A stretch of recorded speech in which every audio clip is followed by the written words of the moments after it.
The day the last payment cleared, I came home carrying a quiet kind of win. For years, the mortgage had thudded in my life like a second heartbeat, constant, heavy, unavoidable. Now it was done. I set my keys on the kitchen table and let the silence feel like victory. Then I heard Mela's heels, sharp clicks across the tile as sharp as her tone. "Perfect," she said, smiling with her mouth, not her eyes. "Now hand over the keys. This house belongs to your sister." I stared, thinking I'd misheard. But Celine was already drifting through the living room, phone up, filming a tour for her followers. "And here's my new place," she chirped, showing the walls I had painted late at night after work. The room seemed to tilt.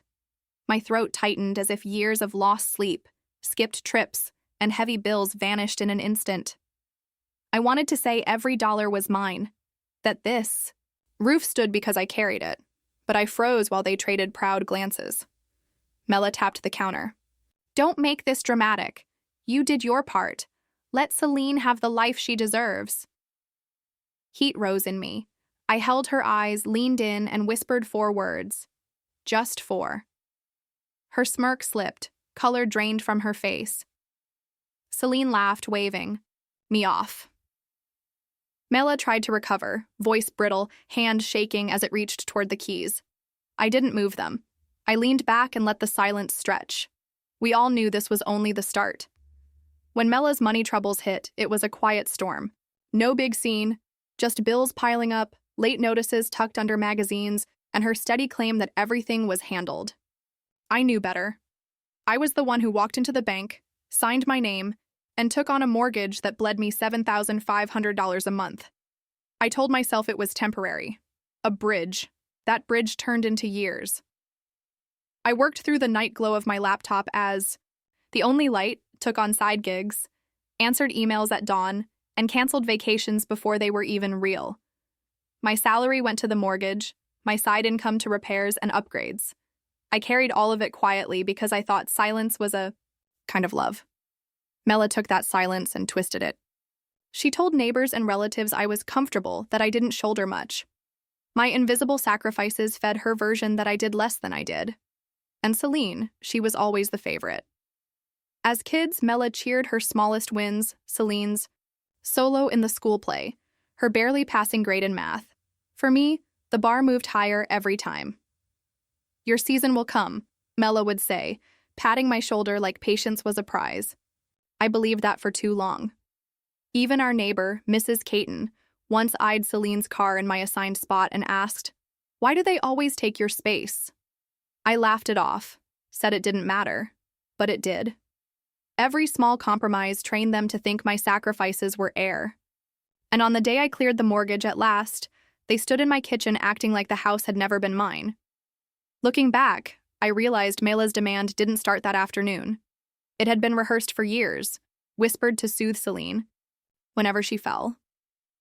"One day this house will be your start," she'd tell her, as if my work, payments, and late nights were just placeholders for Celine's comfort. Celine tried everything: an online boutique that collapsed, a jewelry pop-up that chewed through credit, a wellness blog that died when posting got hard. Every time she stumbled, Mela softened the landing. A gift that was really a loan. Rent paid quietly. Family excuses about how Celine was too creative to be boxed in. Each rescue grew her entitlement. Why fight for stability when it was always delivered to your door? I became the contrast. Steady, unflashy, dependable. My coding job was invisible labor to Mela, while Celine's failing ventures were packaged as ambition. She called Celine the daughter who looked like success, polished and photogenic enough for the family image. I was the one who paid. She was the one paraded. The more I thought about it, the clearer it got. Mela's smile when she asked for the keys wasn't spontaneous. It was the last line of a script she'd directed for decades. Celine played the heroine. Mela arranged the applause. I was the stagehand meant to vanish when the curtain fell. Sitting there with their expectations pressing on me, I knew this wasn't a misunderstanding or sudden greed. It was the story they wrote long before I signed anything, and they fully believed I would follow the script to the end. I watched Mela's hand hover over my keys, nails catching the kitchen light. The room felt too small, the air catching in, the space between us. I leaned in and repeated the 4 words, slower this time, letting each one land.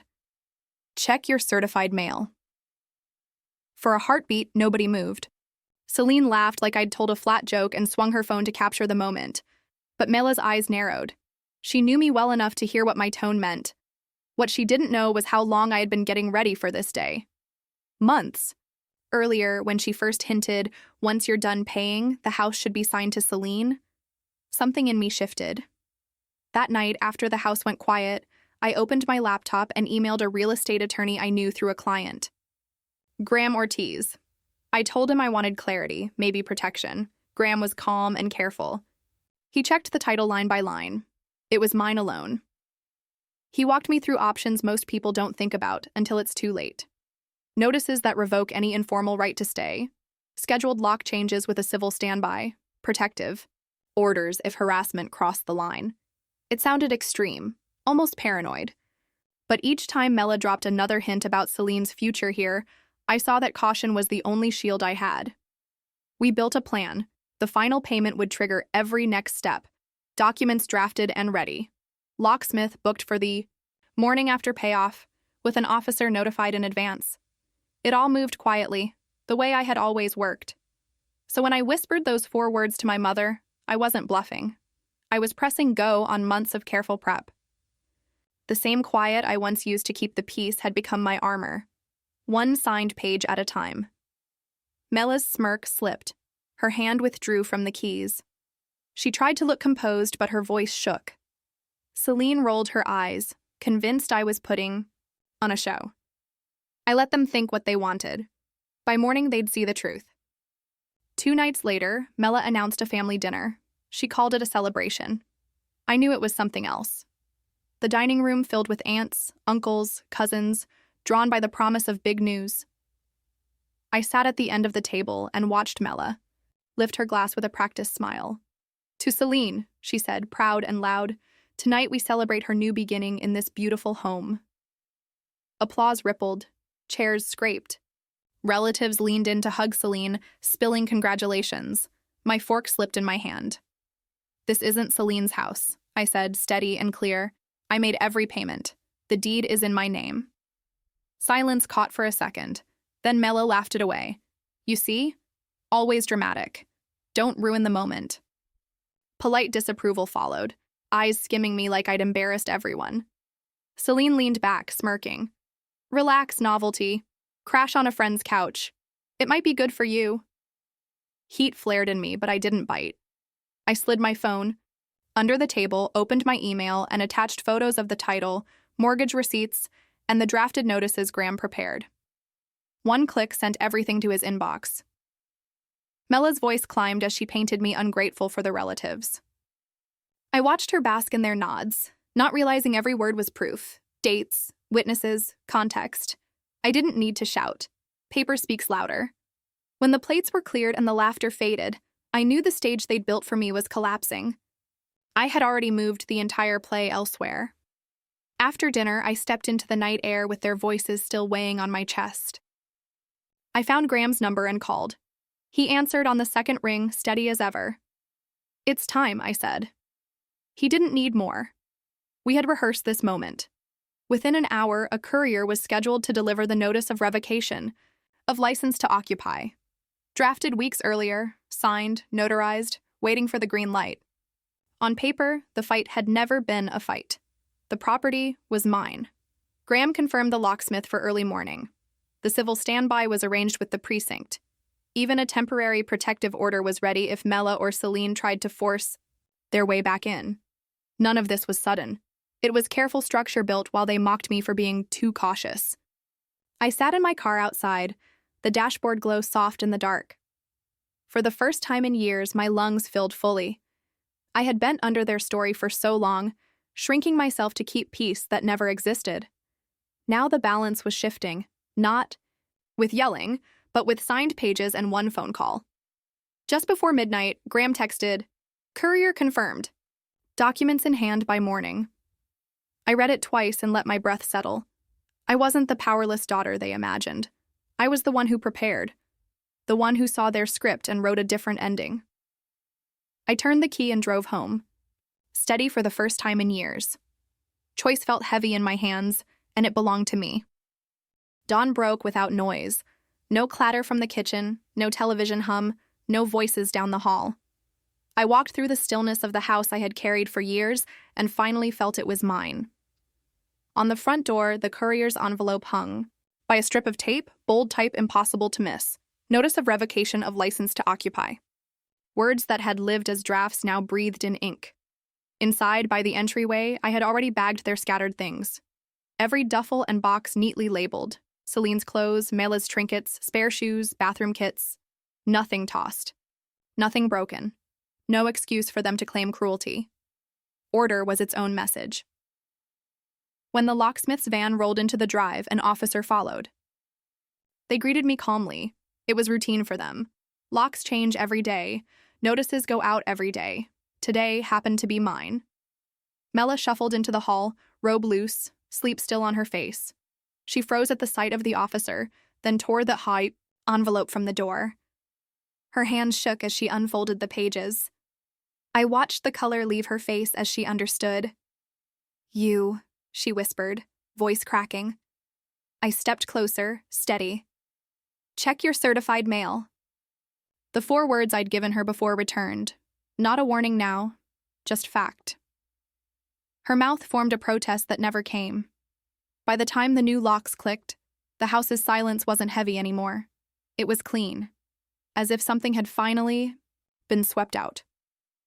By afternoon, Mela was on the phone to every relative who would answer, voice shaking with outrage as she called me ungrateful and cold. She told anyone who'd listen that I had stolen the house from Celine. But words move fast, and so do receipts. Copies of my mortgage payments, the title with my name alone, and the notices Graham drafted began to circulate quietly.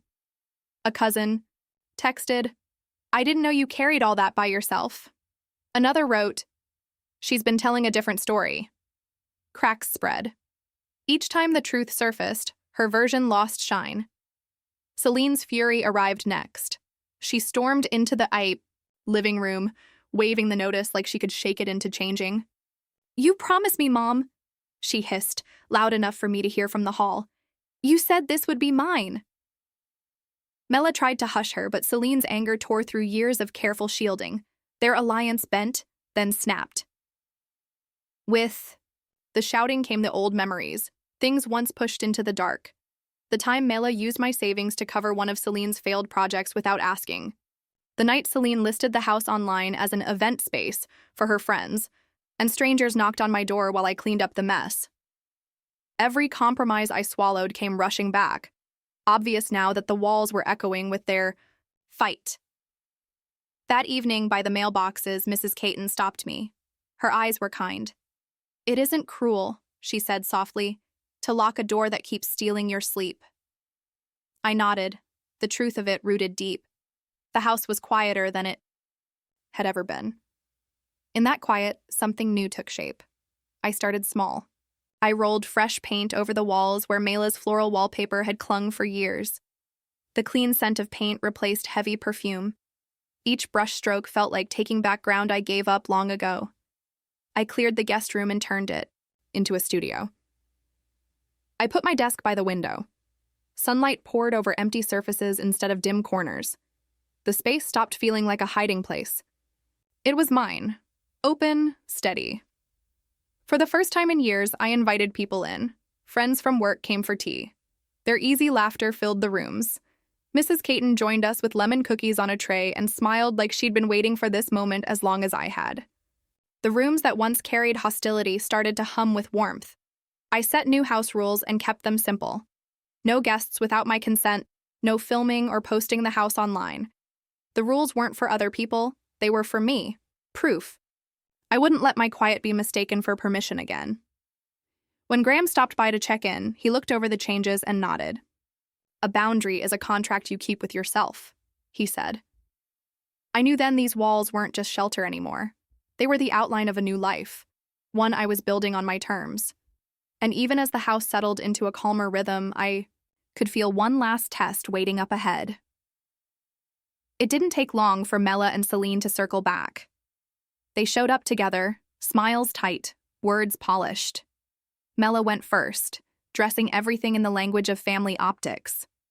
We needed to look united, she said. Neighbors and relatives were misunderstanding the situation. Celine nodded along, eyes still scanning the rooms as if hunting for a corner she could claim. I let them speak without cutting in. Then I set my terms, calm, unbending. Therapy. Together and apart. A real apology that named the years of harm instead of skating over it.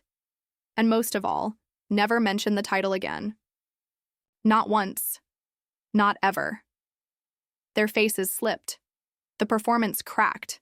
They had expected easy forgiveness, handed out like another check. What they got instead was a mirror. After they left, quiet settled back into the rooms. I gathered my papers and went to the notary, filing an estate plan that locked the house down for good. If they ever tried to claw at it again, they'd meet iron instead of flesh. Driving home, I felt lighter. A house is wood and walls. It can be built, sold, lost. A home is different. It's the space where you refuse to trade away your dignity. That is what I had built here, not only with money, but with the choice to stop shrinking to fit their story. That evening, I locked the door, watered the fern on the porch, and picked up my work bag.